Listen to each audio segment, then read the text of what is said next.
The conversation between 13 on Your Side and the 4 journalists from Syria began with their interest in knowing more about illegal immigration and the drug violence spilling across the border from Mexico. In Syria, thousands of people, including children, have been forced to flee their country, but the topic quickly turned to how they, as journalists, can give voice to the people, so their stories will be told, and so Americans can care. The Department of State asked 13 on Your Side to meet with 4 journalists from Syria.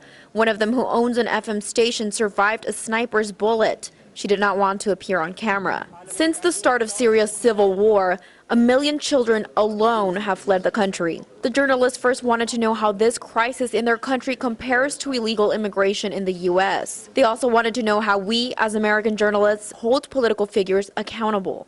It may take 10 stories for us to balance the news and get to where the truth is, because sometimes the truth is never exposed easily.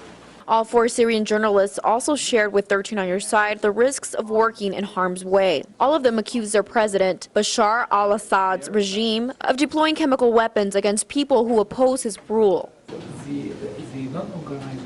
As a result, they live in neighboring countries and are forced to use citizen journalists to help them report the reality of what's really happening on the ground. After meeting with us, the journalists say their goal is to give more voice to more people and spread it through social media, so Americans will care about what's happening in their country.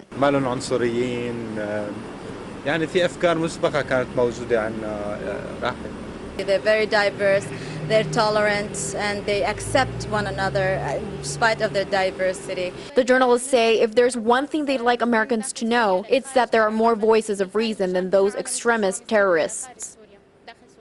Right now, also at the same time, we're trying to transfer what we're seeing in the Western world and elsewhere in terms of sharing how we, other people living under democracy and freedom, and foster those values and try to promote it so that those citizens inside our country will be able to imagine and see how democracy and free countries are functioning and operating, and this will be reflected in our new government, hopefully.